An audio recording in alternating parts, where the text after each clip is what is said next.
Imut papa u jilħaq ieħor ngħidu xi daqqiet u proprju hekk kif ninsabu fl-aħħar jiem ta' Skola Sajf dalwaqt tibda sena skolastika oħra. Iżda qabel tintemm Skola Sajf, grupp ta' studenti li attendow dan il-programm edukattiv għall-istaġun sajfi qalu tagħhom fl-ogħla istituzzjoni tal-pajjiż. F'seduta ta' kumitat parlamentari mmexxija mill-Speaker tal-Kamra Anġlu Farrugia fejn fuq kull naħa kien hemm 4 deputati għall-Gvern u l-Oppożizzjoni, it-tfal staqsowx pronaw il-ħsieb dwar bosta temi. Min semma r-rimi tal-plastik fil-baħar, min staqsa dwar il-karozzi elettriċi u fuq kollox spikkat lajta ta' tfal biex il-politikanti jaħdmu iżjed flimkien.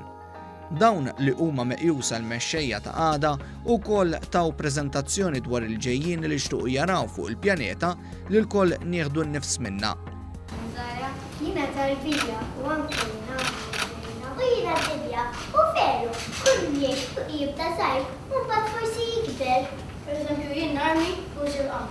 Jiena nikber u nsir naġa. U jiena nikber u nsir naġa. Imma dan kull ursi jekk ikolli kundizzjonijiet tajbin. Dawn it-tfal qalulna kemm ħadu ġid minn Skola Sajf ta' din is-sena.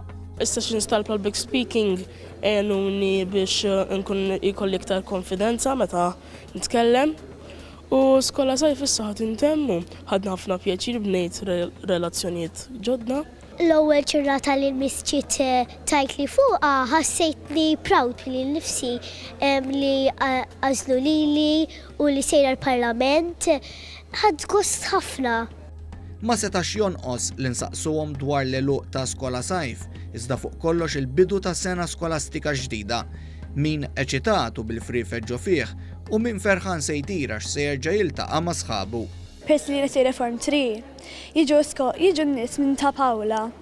U nieħu gost nipprova, issa nagħmel ħbieb ġodda.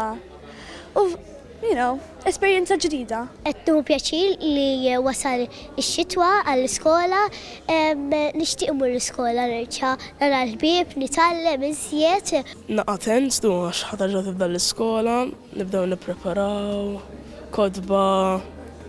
Naqam dejqa ma kuntenta wkoll se tibda l-iskola.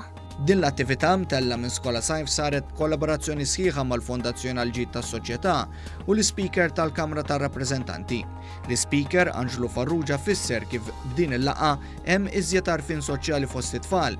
Min-naħa tagħha ċ-Chairperson tal-Fondazzjoni għall-Ġid tas-Soċjetà u l-President Emeritu Mary Louise Kolejro Preka saħqet fuq il-vuċi ta' tfal.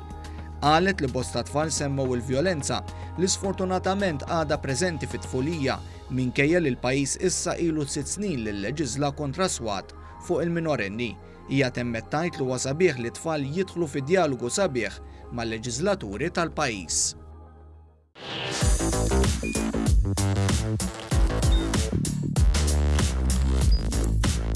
Idħol fuq one.com.mt u hemmhekk tista' tara l-programmi kollha li jxandru fuq One permezz ta' One Play.